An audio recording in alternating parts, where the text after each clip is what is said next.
Hi friends, welcome to our channel honey graphics. My dear friends, మళ్ళీ నేను చాలా రోజుల తర్వాత వీడియో చేయడం జరుగుతుంది.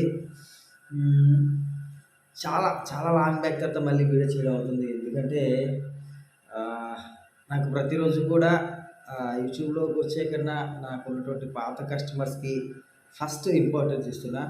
నా పాత సబ్స్క్రైబర్స్ అందరికీ ఫస్ట్ ఇంపార్టెన్స్ ఇచ్చి వాళ్ళకి ఏం కావాలో ఆ సర్వీస్ ఇవ్వడానికి టైం ఎక్కువ అయిపోతుంది. దానివల్ల నేను అనేది టైం అనేది స్పెండ్ చేయలేకపోయాను. కానీ ఇప్పుడు మన సబ్స్క్రైబర్స్ కోసం, మన ఎడిటర్స్ కోసం ఒక మంచి ప్లాన్తో వచ్చాను. ఏంటి ఆ ప్లాన్ అంటే చాలామంది కూడాను పెళ్లి కొడుకులకి మనం టైటిల్స్ పంపించినా, సాంగ్ పంపించినా ఇది మాకు నచ్చలేదు, వేరే మోడల్ చేయండి, నాకు ఈ టైటిల్ ప్రాజెక్ట్ నచ్చలేదు, వేరే ప్రాజెక్ట్ చేయండి, ఈ వాట్సాప్ ఇన్విటేషన్ నచ్చలేదు, వేరే ప్రాజెక్ట్ చేయండి అని అడుగుతారు. అందుకనే మన పాత ఛానల్ ప్లేస్లో టైటిల్స్ అన్నీ ఒక ఛానల్లో పెడుతున్నాం, అలాగే సాంగ్స్ అన్నీ ఒక ఛానల్లో పెడుతున్నాం. ఇకపోతే ఈ ఎఫెక్ట్స్, నా క్లాసెస్ అనేవి ఒక ఛానల్లో పెడుతున్నాం. దీనికోసం అని చెప్పి 3 ఛానళ్ళని నేను ప్లాన్ చేసుకున్నాను. ఎందుకంటే ఎప్పటికైనా మనం ఇది రిపీట్ అవుతూనే ఉండాలి అని చెప్పేసి ఇలా డివైడ్ చేయడం జరిగింది. ఈ 3 ఛానల్స్‌లో మీరు ఎవరికైనా ఒక టైటిల్, ఒక పెళ్ళికొడుకు మనకి వాట్సాప్ ఇన్విటేషన్ కావాలి అని అడిగితే వాడికి ఏం చేస్తారంటే మన టైటిల్స్ ఛానల్ తాలూకా లింక్ అనేది షేర్ చేసుకుంటారు. అంటే నేను సపరేట్‌గా మీకు పంపిస్తాను వీడియో లింక్ అనేది. ఆ వీడియో లింక్‌ని మీరు షేర్ చేసుకుంటారు. షేర్ చేసుకుంటే వాడికి ఏ వీడియో అయితే నచ్చదో, మీకు ప్రతి దానికి కూడా ఇప్పుడు ఏంటంటే నంబరింగ్ పెడుతున్నా. ప్రతి ప్రాజెక్ట్‌కి కూడా, అంటే కొత్తగా వచ్చే వాటికి అన్నిటికి, పాత వాటికి కూడాను మోడిఫై చేసి నెంబర్ పెడుతున్నా. గోల్డెన్ టైటిల్ ఒక 15 ప్రాజెక్ట్ అనుకోండి, దానికి ఒక నెంబర్ గోల్డెన్ టైటిల్ ప్రాజెక్ట్ 15, అలాగే గోల్డెన్ టైటిల్ ప్రాజెక్ట్ 1, ఇలా నెంబర్స్ అనేవి పెడుతున్నా. వాటి వల్ల మనకి కొంత టైం సేవ్ అవుతుందండి. ఒకవేళ మనం పెళ్ళికొడుకు పంపిస్తాం, వాడి టేస్ట్ తగ్గట్టుగా మనకు నచ్చకపోవచ్చు. కాబట్టి పట్టుగా వాడికి ఇచ్చేసాం అనుకోండి, ఏ వీడియో కావాలని సెలెక్ట్ చేసుకోమని, వాడే సెలెక్ట్ చేసుకుంటాడు వాడికి ఏం కావాలనేది. సెలెక్ట్ చేసుకున్నాక అతను ఏదైతే చెప్తే అది మనం చేసి పంపించేయచ్చు. మనకు కూడా వర్క్ సింపుల్గా ఒక్కసారితో తీరిపోతుంది. అయితే మై డియర్ ఫ్రెండ్స్, నేను ఈరోజు రావడానికి ముఖ్యమైన రీజన్ అంటే చాలామంది సాంగ్ ప్రాజెక్ట్స్ తీసుకుంటున్నారు. ఇప్పటి వరకు వాళ్ళకి ఈ సాంగ్ ప్రాజెక్ట్స్ ఎలా చేయాలో తెలియదు. మళ్ళీ టీవీ ఊర్లోకి వెళ్ళి వాళ్ళకి ఎక్స్ప్లెయిన్ చేసి చాలా టైం తీసుకోవాల్సి వస్తుంది. ఇలా ఇలా అంటే వర్క్ రాని వాళ్ళకి కూడాను మనం వర్క్ అనేది నేర్పించడం జరుగుతుంది ఆన్లైన్లో. అంటే నేర్పించడం మరీ ఇప్పుడు చదువు రాని వాడికి ఆ నుంచి దిద్దించట్లేదండి. అంటే మినిమం బేసిక్ నాలెడ్జ్ ఉన్న వాళ్ళకి, మినిమం బేసిక్ నాలెడ్జ్ ఉన్న వాళ్ళకంటే ఏడ్యూస్ అంటే ఏంటి? అందులో ఎడిటింగ్ చేయగలమా లేదా? అంటే మినిమం ఏడ్యూస్‌లో ఫిల్మోరా లేకపోతే ఇటువంటి కొన్ని సాఫ్ట్‌వేర్స్ ఉన్నాయి గదా! వాటిపై అవగాహన ఉన్న వాళ్ళకి ఏమైనా చిన్న డౌట్స్ వస్తే యూట్యూబ్‌లో, అలాగే మన బ్రదర్స్ తాలూకు క్లాసెస్ చాలా ఉన్నాయి. ఆ క్లాస్‌లో ఏ ఒక్క క్లాస్ విన్నా సరే ఏడ్యూస్ వచ్చేస్తుంది. వచ్చినా సరే చాలా డౌట్లు ఉంటాయి గదా! అటువంటి డౌట్స్ కూడా మనం ఎక్స్‌ప్లెయిన్ చేస్తున్నాం. అంటే మన సబ్స్క్రైబర్స్‌కి చేస్తున్నాం, కొత్తోళ్ళకి ఎక్స్‌ప్లెయిన్ చేస్తున్నాం. ప్రతి ఒక్కళ్ళకి ఈ విషయాన్ని మనం క్లియర్‌గా ఎక్స్‌ప్లెయిన్ చేసి చెప్తున్నాం. బాబు ఇలా, సో ఇలా అని చెప్తున్నాం. సో అలా చెప్పడం వల్ల మనం అనేది ఆన్‌లైన్‌లోకి వచ్చి క్లాసెస్ చేయలేకపోతున్నాం. సో ఎలాగైనా చేద్దామని చెప్పేసి ఈరోజు కూర్చున్నా. అంతా మోడిఫై చేశాం కాబట్టి అసలు యాక్చువల్లీ మనం సాంగ్ ప్రాజెక్ట్‌ని ఎలా చేయాలి? చాలా ఈజీగా ఇప్పుడేంటంటే అన్నీ కూడా రిఫరెన్స్ ఇచ్చారండి. నేను ఫోటోస్‌తో చేసిన సాంగ్స్ అన్నీ కూడా మీరు వీడియోస్‌తో చేయొచ్చు. సో వాచ్ ఎలా చేద్దామనేది ప్రెజెంట్ ఇప్పుడు ఓపెన్ చేద్దాం. ఎందుకంటే ఎక్కువ టైం తీసుకోవట్లేదండి. సింపుల్‌గా చెప్దాం. మీకు ముందుగా ఎందుకు చెప్పానంటే చాలా రోజులతో బ్రేక్ వచ్చి మనం ఛానల్స్‌ని ఎందుకు డివైడ్ చేస్తామో చెప్దాం. ఓకే. ఫైల్‌కెళ్ళి ఓపెన్ ప్రాజెక్ట్ యాక్చువల్లీ తీద్దాం. కొంచెం అవసరమే. My computer song projects,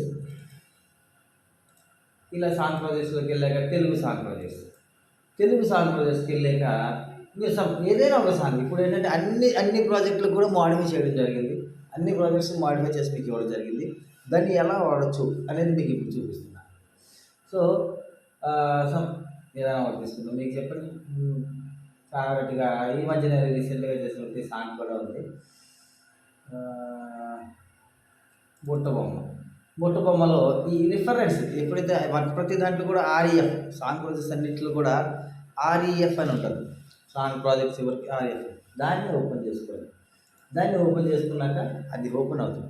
open అయిన తర్వాత మనకి ఈ సాంగ్ ప్రాజెక్టు ఈజీగా ఎలా ఎడిట్ చేయొచ్చు సింపుల్ అండి. ఈ రిఫరెన్స్ నుండి బుట్ట బొమ్మ పక్కన రెఫరెన్స్ రెఫరెన్స్ అని కనిపిస్తుంది కదా, ఆ రెఫరెన్స్ అనే దాన్ని క్లిక్ చేయండి. క్లిక్ చేస్తే ఇక్కడ కొన్ని ఫొటోస్ ఉంటాయి, అలాగే మీద టైం లైన్ కూడా ఉంది. అయితే ఇక్కడ ఈ ఫొటోస్ని ఎలా వాడాలి, ఏం చేయాలి అనేది చాలామంది డౌట్ అనమాట. ఇదివరకు ఫోటోషాప్కి వెళ్ళండి, జేప్యాకల్ చేయండి, పిఎస్డీలు చేయండి అని చెప్పాక, ఇప్పుడు అవన్నీ కాదు. మీ దగ్గర ఫొటోస్ ఉన్నాయా, లేదా మీ దగ్గర వీడియోస్ ఉన్నాయా, మీ దగ్గర ఫొటోస్ ఉన్నాయా లేక వీడియోస్ ఉన్నాయా? సో ఇప్పుడు నేను నా ఫుటేజ్ ఓపెన్ చేస్తానండి. నా ఫుటేజ్ని ఓపెన్ చేస్తాను. My footage. ఇక్కడ చూడండి, ఎంత కొంత ఫుటేజ్ నేను ఇక్కడ ఉంచుకున్నాను. అంత కొంత ఫుటేజ్ అంటే మీకు ఇది చెప్పడానికి అయితే నేను ఉంచుకున్నాను. సో ఇక్కడ ఒక కొత్త ఫోల్డర్ తీసుకుంటున్నా, అవసరం లేదు కానీ కొత్త ఫోల్డర్ తీసుకుంటున్నా, ఇంకా ఈజీగా ఉంది ఎందుకంటే మీకు డిస్టర్బెన్స్ అనేది రాకుండా ఉండాలి కాబట్టి. సో ఇక్కడికి వచ్చాను.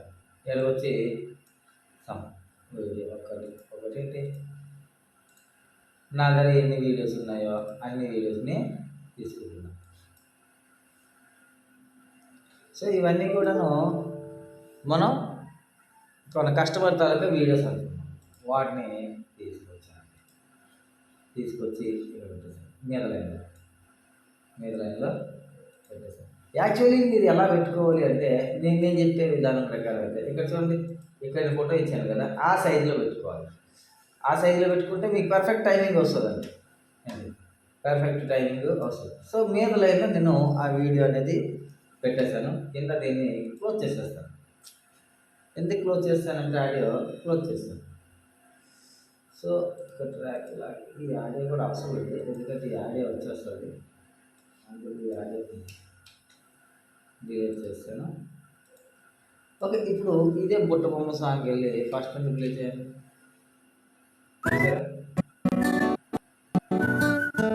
చాలా సింపుల్గా చేసాం. ఎంత సింపుల్గా అంటే అంత సింపుల్గా. ఇక్కడ మీరు వీడియో పెట్టారా, ఆడియో పెట్టారా, ఫోటో పెట్టారా, అదే చూడండి. యాక్చువల్లీ ఇదే రిఫరెన్స్లో నేను ఇచ్చినటువంటి ఫోటో ఉంది. ఇక్కడ నేను ఇచ్చినటువంటి ఫోటో, ఈ వీడియోని క్లోజ్ చేస్తాను. ఓకే, ఇక్కడ ఇప్పుడు ప్లే చేస్తాను. యాక్చువల్లీ ఇక్కడ ఆడియో క్లోజ్ చేస్తాను. నేను ఎందుకు క్లోజ్ చేస్తున్నా అంటే మళ్ళీ నాకు ఈ కాపీరైట్స్ అనేవి పడిపోతాయి. సో ఇక్కడ ఆడియో నేను క్లోజ్ చేస్తాను. నేను వింటారు చూసారా, అక్కడ రిఫరెన్స్లో నేను ఏవైతే పెట్టుకున్నానో అవి యాజ్ ఇట్ ఈజ్గా వస్తుంది. సో ఇదే కాదండి, ఏ సాంగ్ ఓపెన్ చేసినా సరే మీరు చేసేటువంటి సిస్టమేటిక్ ఇదే. లేదు సార్ మాకు ఈ తలనొప్పి అంతా వద్దు, ఫోటోషాప్లో మార్చుకుంటే చాలా ఈజీగా అయిపోతుంది, మాకు అదే కావాలి, ఇవన్నీ మాకు అర్థం కావట్లేదు అనుకునే వాళ్ళ కోసం, అలా అనుకునే వాళ్ళ కోసం ఇక్కడ చూడండి. అదే వేగంలో ఏమన్నా సాంగ్ ప్రాజెక్ట్స్, ఈ సాంగ్ ప్రాజెక్ట్స్ అని ఓపెన్ చేస్తే ఇక్కడ చూడండి, ఇమేజెస్ చేంజ్ అయిన ఫాల్డర్ ఉంటుంది. సాంగ్ ప్రాజెక్ట్స్లో ఇమేజెస్ చేంజ్ అయిన ఫాల్డర్ ఉంటుంది. దీనిలో డిఫాల్ట్గా ఫొటోస్ ఉంటాయి. దీనిలో ఇక్కడ నుంచి ఇక్కడ వరకు ఉన్నటువంటి ఫొటోస్ సేమ్ నేమ్స్ ఉండాలండి బాబు. ఇక్కడ మారిస్తే అక్కడ వచ్చేయాలి అనుకుంటే సేమ్ నేమ్స్ ఉండాలి. లేదు సార్ మాకెందుకు, హాయ్ మా దగ్గర వీడియోస్ ఉన్నాయి, మా పర్సనల్ ఫొటోస్ ఉన్నాయి, కెమెరాతో క్లిక్ చేసిన ఫోటో డైరెక్ట్గా వేసేస్తాం, మాకు ఎందుకు ఈ తలనొప్పి అనుకునే వాళ్ళకి సింపుల్గా మీరు కెమెరాతో క్లిక్ చేసిన ఫోటో ఇక్కడ డైరెక్ట్గా వేసేస్తే, సో ఇక్కడ డైరెక్ట్గా వేసేస్తాను, ఇది ప్రాజెక్ట్లోకి ఆటోమేటిక్గా వచ్చేస్తుంది. చూడండి కావాలంటే ఇంతకన్నా మంచి పోలికేది నాకు తట్టలేదు కానీ అమ్మో ఈ లవ్ కదా. అది ఈ యొక్క ప్రాజెక్ట్స్ తరగతి డెమోస్ అన్నీ కూడా మన సాంగ్ ప్రాజెక్ట్స్ నుండి కింద లింక్ ఇచ్చి ఉంటాను. ఛానల్ సాంగ్ ప్రాజెక్ట్స్ ఛానల్ అనేసి ఓ లింక్ ఇచ్చి ఉంటాను. ఆ ఛానల్ మీద క్లిక్ చేయండి, డైరెక్ట్గా వీడియోస్ చూస్తారు.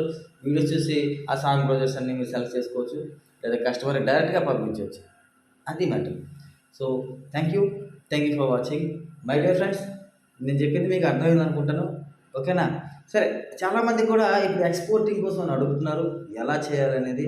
So how to export WhatsApp invitation అనేది చాలామంది అడుగుతున్నారు. సార్ నేను కన్వర్ట్ చేసుకుంటున్నా సార్, కన్వర్ట్ చేసుకుంటే కానీ వెళ్ళట్లేదు. అసలు కన్వర్ట్ చేయాల్సిన అవసరం ఏముందబ్బా? ఇంత ప్రొఫెషనల్ సాఫ్ట్వేర్ వాడుతూ మీరు కన్వర్ట్ చేయాల్సిన అవసరం ఏముంది? కన్వర్ట్ చేయాలంటే చాలా సాఫ్ట్వేర్లు ఉన్నాయి, కానీ కన్వర్ట్ చేయక్కర్లా. మీరు వాట్సాప్ ఇన్విటేషన్ కస్టమర్కి పంపించాలంటే ఫస్ట్ F11 కొట్టండి ఎక్స్పోర్టింగ్కి. F11 కొట్టి సో సో ఇక్కడ చూడండి మీ దాంట్లో ప్రతి ఒక్కరికి కూడా H264 ABC number. So H264 ABC కనబడుతుంది. ఈ రైట్ సైడ్ కూడా H264 ABC, H264 ABC. అలాగే ఈ కింద డిస్ప్లే టైమ్ లైన్ కోడ్ అనే దాన్ని విడిచిపెట్టేసి మిగతా అన్నిటికి కూడా టిక్ మార్కులు పెట్టేసుకోండి. ఇక్కడ ఓన్లీ వాట్సాప్ ఎక్స్పోర్టింగ్ చెప్తున్నా, వాట్సాప్ ఇన్విటేషన్ ఎక్స్పోర్టింగ్ మాత్రమే. సో నెక్స్ట్ ఎక్స్పోర్ట్కి వెళ్ళిన తర్వాత మీరు CBRలో పెట్టుకుంటారా, VBRలో పెట్టుకుంటారా, అది మీ ఇష్టం. నేనైతే మాత్రం VBRలో పెట్టుకుంటున్నాను. ఈ VBRలో పెట్టుకున్న తర్వాతను ఇక్కడ 18కి బదులుగా 5, 20కి బదులుగా 7 ఇలా పెట్టండి. ఇలా పెట్టి మీరు ఎక్స్పోర్టింగ్ ఏమన్నా ఇలా పెట్టేసి మీరు ఎక్కడ సేవ్ చేస్తారు అక్కడ ఎక్స్పోర్టింగ్ ఏమన్నా జస్ట్ సేవ్ కొట్టి ఆ ఫైల్ మీకు 60 MB లోపల వస్తుంది. అర్థమైందా? అయితే చాలామంది చేస్తున్నటువంటి అతి పెద్ద పొరపాటు ఏంటంటే మనకి సిస్టంలో డెస్క్టాప్ మీద మన ఫోల్డర్లో ఎక్కడ అది సేవ్ చేసుకుంటాం, వాట్సాప్ వెబ్ అనేది ఓపెన్ చేస్తాం, దాని నుంచి మీ వీడియో ఫైల్ని ఫార్వర్డ్ చేస్తున్నారు. అలా ఫార్వర్డ్ చేస్తే మీకు 16 MB అంటే 16 MB మాత్రమే తీసుకుంటుంది. అంటే అదే ఫైల్ని మీ మొబైల్లో కాపీ చేసుకోండి. మీ మొబైల్లో కాపీ చేసుకున్న తర్వాత 60 MB వరకు పంపించవచ్చు. సో మొబైల్లో కాపీ చేసుకొని పంపిస్తే 60 MB వరకు పంపించవచ్చు. మీ సిస్టమ్ నుంచి పంపిస్తే మాత్రం 16 MB మాత్రమే వెళ్తుంది. సో ఈ విషయాన్ని మీరు గమనించకుండా డైరెక్ట్గా అక్కడి నుంచి ఇలా అంటున్నారు, చాలా పెద్ద ఫైల్ వెళ్ళట్లేదు అని చెప్పి కన్వర్ట్ చేసేస్తున్నారు. మీరు కన్వర్ట్ చేసాక కస్టమర్కి వెళ్ళేటప్పటికి ఇంతంత క్వాలిటీ తగ్గుతుంది. అసలు యాక్చువల్లీ వాట్సాప్లో పెట్టగానే క్వాలిటీ తగ్గుతుంది. సో మీరు ఇలా చేస్తే ఇంకా క్వాలిటీ తగ్గుతుంది. సో ఎక్స్పోర్టింగ్ వాట్సాప్ ఇన్విటేషన్ ఇలా ఓకే, ఎటువంటి కన్వర్షన్ చేయక్కర్లేదు. మీరు ఒకసారి ట్రై చేసి చూడండి, అవ్వకపోతే నాకు కంప్లైంట్ చేయాలి. ఓకే, దెన్ ప్రతి ఒక్కరికి మేము సర్వీస్ ఇస్తున్నాం. ఇంకా సాన్ ప్రాజెక్ట్స్ ఎలా చేయాలో చెప్పాం. అలాగే ప్రతిదీ కూడా ఇప్పుడు క్లాసెస్ క్లియర్గా చేస్తాం ఇక్కడ నుంచి అని నేను అనుకుంటున్నాను. So thank you for watching.